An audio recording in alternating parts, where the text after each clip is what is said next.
Fleur. How are you? Hi, Such. Well, I'm pretty happy to be back. Excellent. And why are you back? Well, we have just had, Sachi and I have just been to the Australian Landscape Conference in Melbourne. This was run in March 2025. And I have to say, I am full of inspiration. Oh, so am I. It was an amazing lineup. And the theme was ways of being, ways of seeing, or maybe it was the other way around, ways of seeing, ways of being. Yep. Something along those lines. Sounds good to me. Which in itself is inspiring. And there's always such progressive speakers that it really does make you think. And so that's why we're here. That's right. That's right. So what we're going to do a separate episode actually on the Australian Landscape Conference, like a wrap up to bring out, draw out key themes and issues and highlights. Current trends, that's right. And that's a whole episode in itself. But today we've really felt that one of the conversations that happened towards the end of the conference was just absolutely triggering to really triggering. We both were in tears. No, no, we both had epiphanies as a result of this. That's it. The aha moment. And it was really about unpacking this design as a process as opposed to an outcome. That's right. And if I was going to say that in my words, it would be thinking about, is there actually an end state in a garden design, or is it just an ongoing and evolutionary process?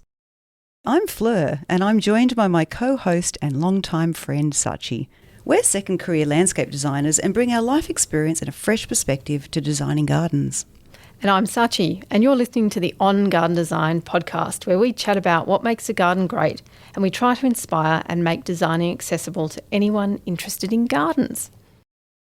So why was it an epiphany for you? I think it was a bit of a, why do I think about landscape design or a garden design as the end thing when I know it's not, and it's dynamic and it will keep on changing. And, you know, I've always thought of things in phases, and this kind of just crystallized all of that to maybe I'm just thinking about this all wrong. I think the other thing that we've had a conversation with, because we both sat down after lunch and said, oh my God, because it was such a get excited, by the way. No, I wasn't laying an egg. It was very much perhaps we need to think a bit more about our practices, and actually as human beings, as we evolve, how does our practice evolve? And this really made me think about it. So that's a very long-winded way of not saying very much at all. What about you? Yeah, look, I found it a real aha moment, because in my design practice, really so many of my clients engage me to produce a design. And that is a transaction in a way. You know, it is very much about buying a product, not buying a process. And you know, some people just need that. They just want a plan, and then how they go about delivering that becomes their journey. But it really got me thinking to, what are we selling here? And my most satisfying clients and experiences have been the clients where I go on that journey, the oversight of the project implementation, the ongoing cups of tea that happen every season when something blooms, and I'm back there. And they're the ones that actually, it really speaks to me as a process. And I think, are we marketing the idea of garden design in too much of a limited way? Or do we need to educate people to say, you know what, you can get a plan, but that's not the end state? Well, and I think probably that you just made me think also about why it was such an epiphany. I think the frustration of garden design is that people, kind of like a house, you get a fixed object, a fixed thing at the end of it. And a garden is not a house. It continues to evolve, you know. And as I said, you know, I spend my life now running around my garden, moving one thing from what used to be sunny to shade, because the garden has changed. And it's most frustrating when you are talking with clients who just want an end state and then it to remain static forever, when you know it won't. And then there's this whole, well, how much are you willing to put into it to keep it in a place that you want it to be as well, or how you want it to evolve over time. We don't have a conversation about the change. We have a conversation about the end state. Yeah. And so then it sort of got me thinking that, one, it's kind of this upfront education of clients to say, this is different to architecture. This is a dynamic and evolving process. And when you enter this journey with me, you'll be changed by the process too. And your whole sense and connection and engagement and joy and surprise at what that garden delivers will take you on a journey that you can't even anticipate.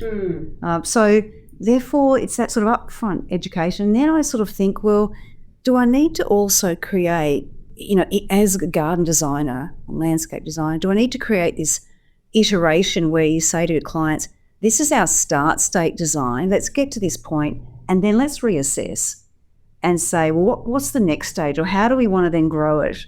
And I do that with some of my clients where I say, look, here's the planting plan of the landscape plan now, but when it comes to planting time, let's reassess and see where the holes are, because we might not have it exactly right, or let's sort of see another year's time where that shade comes in, or where the bog spots are, because things change in the process of a landscape being implemented. And I think the conversation that we had, or rather that was had at the ALC, was very much it doesn't matter how expert a horticulturist or designer you might be, you don't know until you try. And with plants, that is so the case, because you don't know, is that soil actually of a particular type that you have, you don't know, or is it, that area or that microclimate, is it really going to respond in the way that you anticipate it will? You don't know. If I just use an analogy from my house, I have what I think is a fabulous row of agapanthus, which overhang lawn, and my partner is in charge of lawn. But he's furious because they have grown so much that they overhang the lawn and they block the water from getting to the lawn. And he keeps telling me, but you did this, and I didn't know they were going to get that big. And I didn't know they were going to like that place so much, that they've now interfered in a different way. You can't anticipate that in a garden. You just don't know. So there is an exploratory path you have to go on, because gardens are not static. They are dynamic. They're living ecosystems. And if you happen to be in a year where thrips take your viburnum down, that is not something you're going to anticipate, or, it was a particularly wet year, therefore something else happened. And you've got to be ready to roll with those things. So it is a process. Yeah, look, there's so many good issues in that. There's sort of examples of the dynamic nature. And one of them, of course, is when you deliver a landscape plan, the soils that often get brought in by a landscaper, or even if you're using your own soil and you're augmenting it, there's still been this incredible disturbance. And so in that disturbance, you're potentially stressing the fungi that's in the soil. You're, you might be bringing in one single type of mulch that mulches the whole landscape, and then that actually is another stressor for the what's happening underneath the soil. Exactly. That's right, and it takes a long time for that soil to re-stabilise and become a healthy and biodiverse sort of mass of activity. And I think actually Alison Poulet, one wonderful speaker on fungi, she referred to it as the wood wide web. It's what's happening underground. It's the dance underground. It's that secret life of trees that are all communicating to each other underground. Yeah, that's right. So all that gets disturbed. Yeah. And that's why, we might think of ourselves as really great being able to set this sort of plan in place, but it is an evolving journey, and we have to just work with that. And clients need to understand that too. Yeah, that's right. And I guess there's almost how do you have a conversation with a client who is really thinking about, I'm buying a product, because it's not a product you're buying. You're buying a living thing. Yeah. And so we are generating a living thing, and it's got, it's got a baby life, it's got a teen life, and it's got a mature life. And just like us, we are maturing and changing, and your garden will do that too. But how do you have that conversation when you're at the end of the building process? Money is tight, everyone's over it. And they just want something that makes everything that they've poured their money into look good. Yeah. And they want an end state, as opposed to necessarily something that they have to pour more money into and maintain and shape and change, because it will change. Yeah. So what's the answer to that? Well, honestly, I'm thinking it comes down to education. Yeah. And I'm starting to think that I probably need to have that conversation with clients right at the beginning. And I really haven't been. And some intuitively get it, but others are very black and white with outcomes. And they're probably, I know that they'll have a journey with the gardens, but it's probably useful to start the conversation with the fact that the design is the initiator of your garden to get the bones, like the parts that aren't dynamic, like, your structure. Your hardscapes. Hardscapes, all that, which is so important. I think that's what designers do really well, if you get the bones, we talked about a lot of, other episodes about principles and, getting all the structures in place and the flow and the proportions and all that. Unity. Yeah, unity. So I guess what we're really talking about here is the part of garden design that most people resonate with, which is the living things. But we can't forget that there is a static element, which is just like architecture. It's there to stay, and that's great. But it's the living things that really talk to people. But even in that, if you're planting what is going to be a big tree, and your tree ends up, 3 times the size that it said on the label, which is not uncommon if you get it in the right space, that is, it may well create a completely different balance to the one you expected and that you built your hardscape for, or it might really shade way beyond anything that you had planned with a pergola or with something else. So your hardscape is also impacted by the living elements around it. And I think, you do need to give that sense of we can plan and we can anticipate, but we can't always predict, with certainty. Yeah, and I think I want to share a really cute side conversation that I had with Michael McCoy after he had this interview with James Hitchmer on stage, and this is what really got Sachi and I thinking about this topic. And Michael, we were talking about how it's been really a shift in my design thinking, and I can't really own the analogy because I think it might have been initiated by him. So so I'll attribute that straight out there now. And he said, it's like you have a child. So, you have this little baby and you have all the expectations. It's like, here's the baby. This is how I see it growing and how I see its education experience. How I'll nurture it, how I'll feed it, its school it will go to. You can only plan so much. But when that little child has its own spirit and it has other external factors, it has influences from teachers and other family members and social media, influences, TikTok, all those things you can't control, and then you start getting this little wild beast, and off it goes into another tangent. You think, oh my God, that's not the plan. It's not the plan. Back into your box, but you just can't. You can't foresee its outcome, and I think that's really that comes down to that difference between the static nature of something like architecture and the dynamic nature of our landscape architecture. So. We were laughing all about that. Even things like you can't choose your child's life partner. That's right. But I think then, for a garden designer, it's how do you work with that process and get the best outcome you can?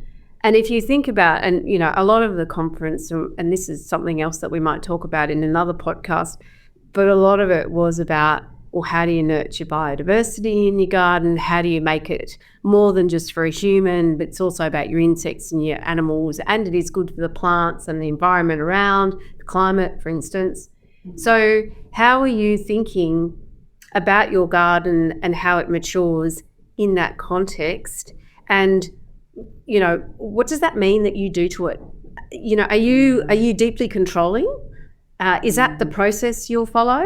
Do you want the clipped hedges and the beautiful lines and the absolute, beautiful neatness that a lot of us crave and love, raking up every single last leaf, your bowling green lawn? Is that actually what you want out of your garden? Like where are you letting it take you in a garden as a garden designer? What are you planning for? Are you planning for something that is like that, which is highly intensive and probably not as good for the environment? Do we need to let go of it?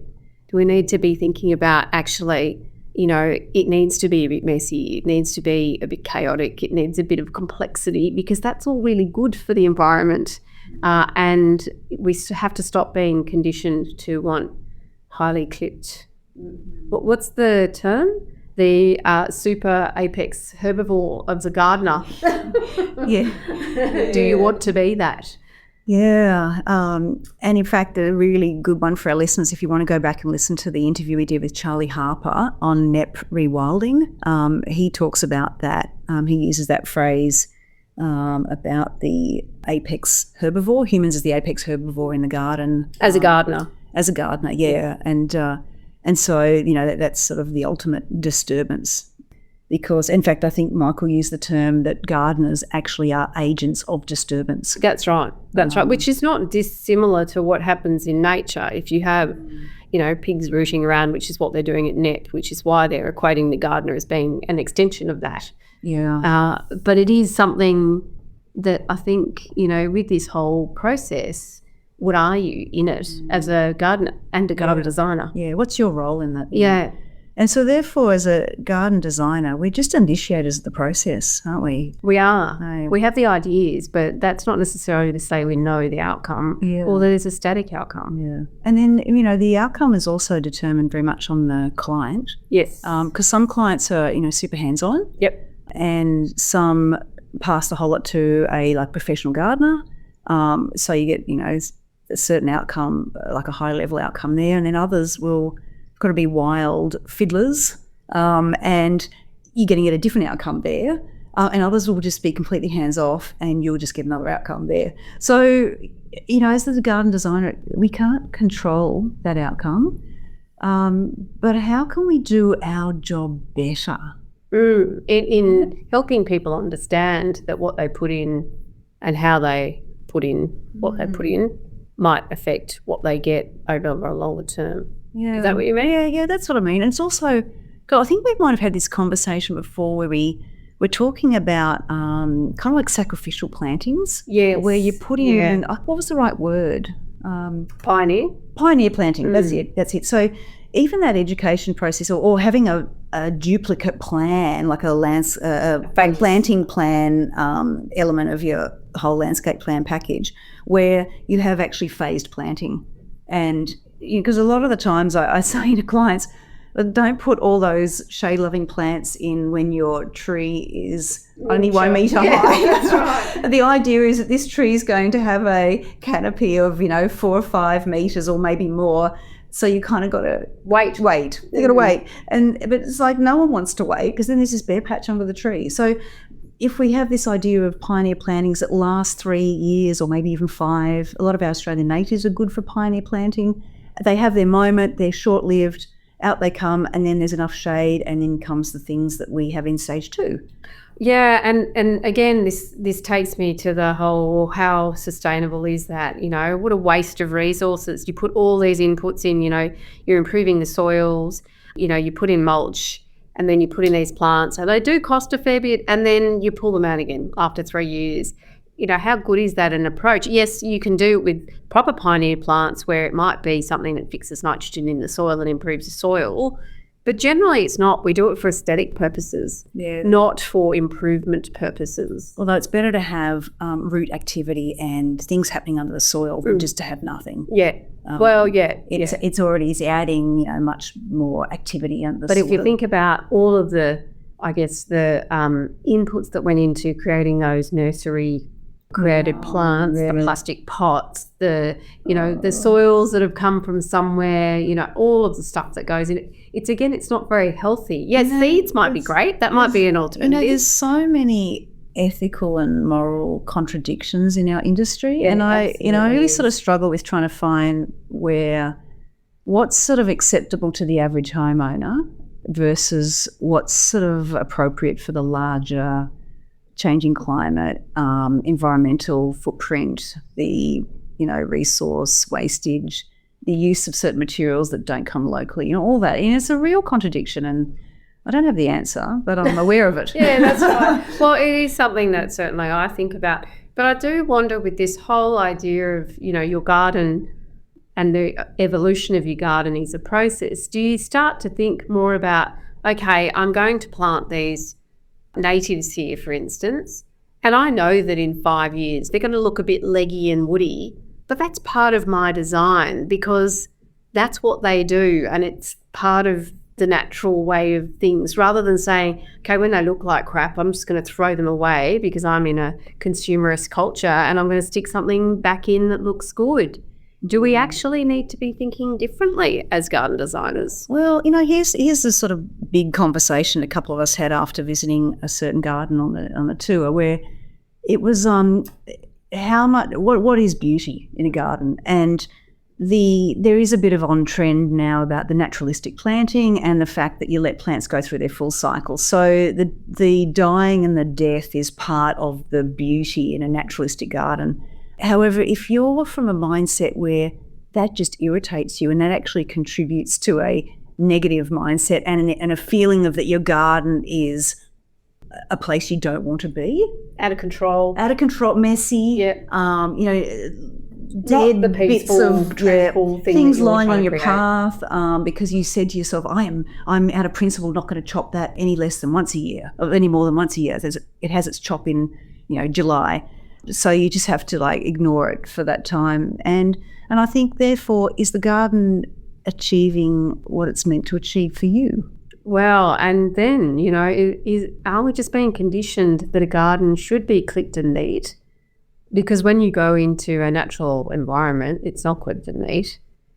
But is that why a garden is different to a natural area and why we like them? I don't know. I know. I mean, a fallen log in the bush with lichen coming out of it and interesting fungi, that's just beautiful. It is beautiful. But in its place. In its place. Yes. Whereas, a fallen log on your lawn, it's just annoying. It's getting in the way and you can't mow your lawn and it gets all the weeds around it. It's like, well, I just want to move it. Yeah, that's right. That's right. All those dead bulb, leaves that just look appalling for a few months, Yeah. Which is why I neatly French braid. Yeah, that's right, exactly. Because I don't want the mess. Then at least the dead leaves look really pretty. So I think that there's so many contradictions here, and I can hear it as I say them, and I don't know the right answer, but I keep coming back to almost like our interview with Sue Stewart-Smith, that your garden is a place of healing. So what is it for you, and therefore where are your tolerances? And if it's not giving you the joy, or it's not maybe serving the little critters or animals or something that you started your garden to do, or if it's not producing good fruit or vegetables, then what is your garden for? That's right. And which goes back to the purpose of your garden. Yeah. And what is it to you? And I guess that, thinking, and you probably don't have to be binary. You might start your garden with I need an end state. I need to have a feeling about how this will be. But if you actually think about the analogy with your house evolves as well. You start off with a pristine, beautiful thing, and eventually you have some dings in your walls, and that pile of papers just happens to always live there. It isn't the pristine thing anymore, and it evolves with you. So is it actually as binary as it needs to be beautiful and neat? Do you evolve with it, and are you comfortable to let those seed heads go until they're a bit black and mouldy and not looking so great? And do you actually think more deliberately about how you might do that, because that is part of the process as your garden ages and matures along with you? Yeah, and I think that might be where I need to, my experience and connection with clients up front is almost kind of promote this idea is your garden will change you, and you're investing in a process or a journey here, not an outcome or not a product. And the most successful way we're going to enter this journey is for you to know right now what you want out of your garden, but to sow a seed that, be careful, you just might change. Yeah, that's right. And you might take, you'll go on this journey and things will die and things need to be replaced, but there'll be joy in that. And so to be able to just be open-minded enough to say, let's just move with that. Because, I know my own garden started off very neat. I had this area that was the white and green garden only. Oh my God, it's full of colour now. Yeah. It has so changed. And I've changed with my garden. I'm much less conservative with it, and I'm much more experimental. And so I think that's the idea, is probably the whole point of our podcast. It's to say this is not a static thing. As garden designers, landscape architects, we've got to take people on a journey with us to say it is okay to change as your garden changes. It will change. There's no end state. It's a journey. It's just strap in for the ride. That's going to be a good one. Well, I think though we need to acknowledge that not everyone is going to go on that journey. Yeah. And perhaps that's the conversation you have with a client. You know, a garden is a journey. And if you're not in for a journey, then you really want to think about what your garden is going to be, because you don't want to invest a lot. Yeah. And you might want to think about, you know, a very minimal garden or somehow a constrained garden, because it, you know, that they have a very different view. They're not a gardener. They're not someone who wants to go on a journey. Because I certainly know I have clients or have had clients that wouldn't have that conversation. They wouldn't get it. Yeah. They are just about an outcome and an end state. So, and I'm not sure you can convince everyone differently.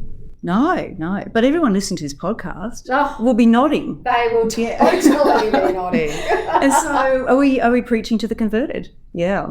So really, I think that's probably where we want to leave off today. It is. To say that this was a thought-provoking piece. Yes. It wasn't meant to come up with any answers. Yeah. And look, you know, we'd be really interested in your feedback to say where do you sit on the spectrum of, you know, control versus dynamic kind of garden design, and how have you been able to take people on this journey with you? I'd love to hear from you. We would love to hear from you. We would also love to hear from those people who are actually wanting to use a garden designer about how they would feel about having that conversation with their garden designer.